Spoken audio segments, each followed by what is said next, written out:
It's finally spring, and I'm gonna get the Chevy started up today. Maybe take it out for a little run. I'm gonna leave it up here at my dad's, but I'm gonna get it cranked up. So let me get the cover off and fold it up and get the battery hooked up, and we'll get it going. Everything looks good under the hood. I checked all the fluids. They're all full. Hooked the battery up. Let's give it a whirl and see what it does. I'm going to crank it until the oil pressure's up. Then I'll stab the accelerator once to set the choke. It usually starts. We'll see, won't we? Alright, let me get the key in it. And we'll give her, like I say, I'll crank it until the oil light goes out.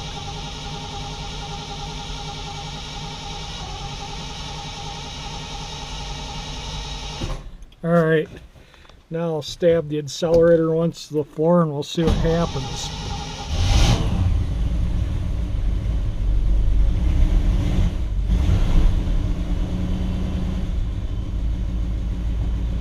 Then we got a radio that even come on, but the static from the fluorescent light fixtures on it because it's an AM. Alright, I'll get the air checked in the tires while the engine warms up for a minute or so, and then we'll take it out for a ride.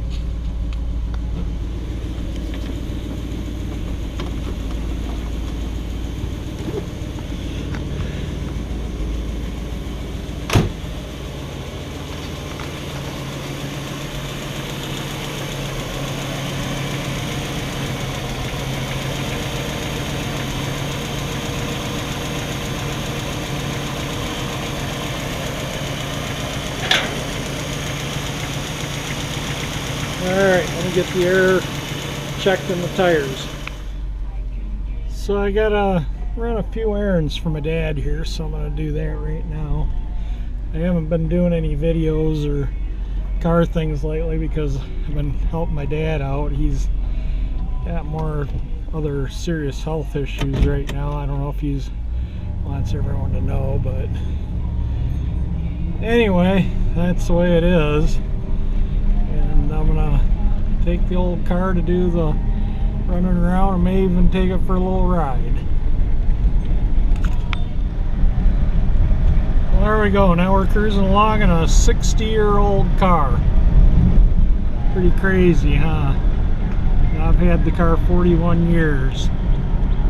For those 60 years it's been in existence.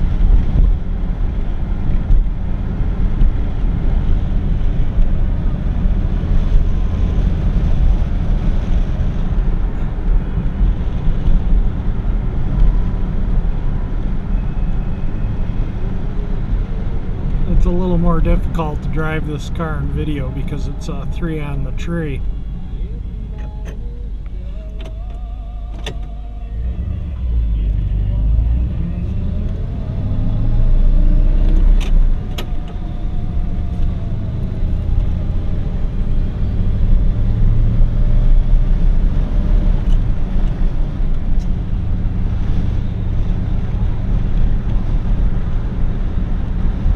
Alright, I gotta set the camera down here.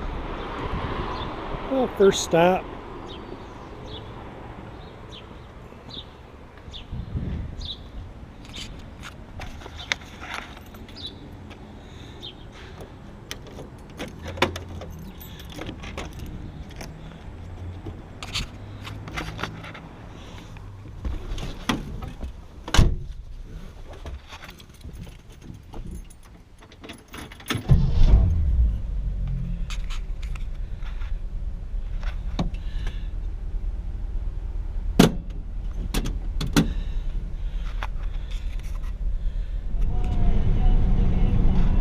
Car and went out to Stony Creek Metro Park, just going for a ride around the park here.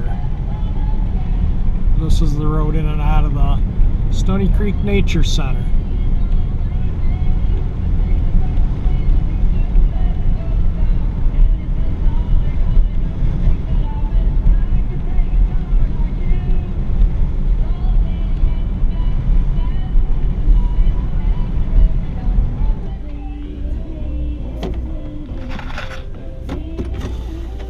Yeah, there's deer right there, and then there's one right there.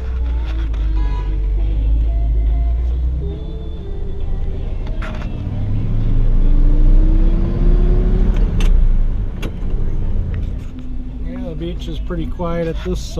This is the other beach at Stony Creek Park. There's two of them, Bay Point and Eastwood. Bay Point's over there,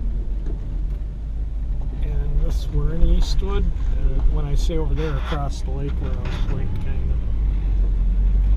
A few more people here, but there's nobody obviously on the sand or in the water. The deer are still there. They don't seem to much care about people or cars or anything. There's two right there.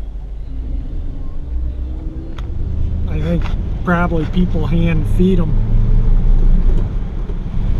So for my new viewers that haven't gone back and looked at past videos, this is a 1959 Chevrolet Bel Air 4-door sedan. It is powered with a 250 horsepower 348 cubic inch engine with a 4-barrel carburetor. It has a Rochester Ford jet. It originally had a Carter 4-barrel on it. It is a 3-speed on the column. It has a Muncie 318 3-speed in it, and it has a 336:1 ratio axle in it. The car has, that odometer's been around, so it has 195,000 miles, almost 200,000 miles on the car. And the engine that's in this car has never been apart. So, you know, one of these years I'll probably have to go through it. But it doesn't use oil. It leaks a little out of the rear main. Well, it's oil pan, not the main, because I put a clutch in it a few years, probably about 5 years ago. I put a clutch and flywheel and all that stuff in it, and it would chatter when I'd take off, and it drove me nuts. So I just replaced the flywheel, the clutch, everything. And a lot of times when you resurface flywheels and flatten them out, you get clutch chatter. Generally a flywheel has a little bit of cupping built into it to prevent that. So that's all new, and I was looking at it, and the rear main was not leaking. It was the oil pan, but it's not bad enough to where I need to worry about it. So I don't fool with it. I might add a pint of oil to the engine between oil changes, so it's just, you know, and I put cardboard under it where it sits in the garage so it doesn't leave stains on the floor. And yeah, a lot of people complain about those. Those have been in the car since I've owned it,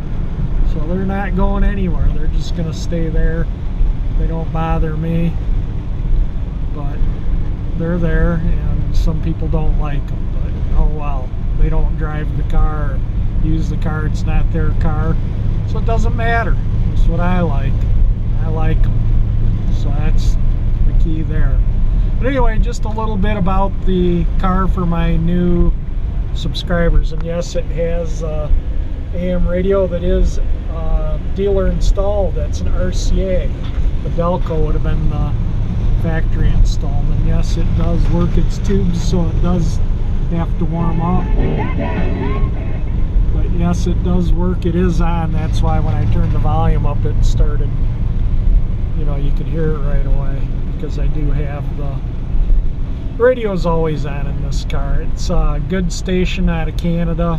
Play a lot of oldies. Really enjoy the radio station. It used to be CKWW out of Kitchener, Ontario. Now it's out of Windsor, Ontario. I think the one in Kitchener got bought out and they changed the programming. But anyway, it's called 580 Memories. It's 58 on the AM dial. They play a lot of good stuff. It's nice having a good AM station that I can play in the old car. Plays, you know, stuff that would have been playing on the radio back in the era this car was, you know, an everyday car. People, you know, used back in the 50s and 60s, I guess. So just kind of wanted to show around a little bit on the car. The clock still works, surprisingly. Sometimes I have to reset the time. It'll stop if I don't drive the car for a couple weeks, but generally, for the most part, if I drive the car regularly, it keeps time. So there we go. Everything on this car is pretty much still in its original condition. I did repaint it. Repainted it in 1982. And the dashboard is still all the original paint. 100%. All the gauges, everything's original on the dashboard. And like I say, including the radio was installed at the dealer when the car was new. It was a dealer installed accessory. So the radio is original to this car. It just wasn't installed on the assembly line, which would have been a Delco radio then. It's like I say, an RCA.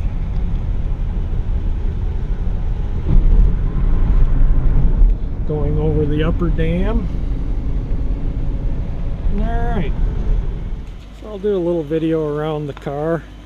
Again, this is for my new subscribers, and if they haven't gone back and looked at past videos. So the car still looks pretty good. I bought it March 12th, 1978. I paid $75 for the car. Drove it through high school.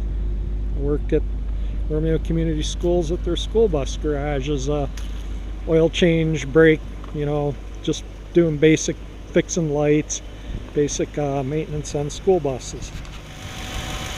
And that is the 250 horse 348.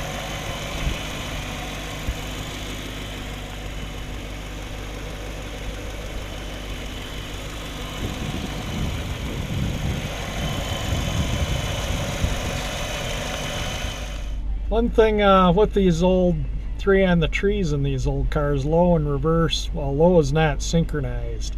So the car's sitting here idling with the clutch engaged. So you push the clutch in and you go to put it in low right away. See, it's going to grind. So what I do is I put it in second. That stops the gears, and then you can get it right down into low. So if you're stopped with the clutch engaged in neutral and you want to get in low right away, push your clutch in, jam it in gear, second or third, and then you can pull it right into first without grinding. If you're rolling, like if you're in second and you want to change down to first, you got a double clutch. And what that means, okay, so if you're cruising along, say in second, and you want to go into first and you're still moving, you need to speed that low gear up a little bit. So when you push your clutch and you change it to neutral, while it's in neutral, you do that and get your clutch back in. Just give it a touch of gas, speed the gears up, and then you can pull it right into first.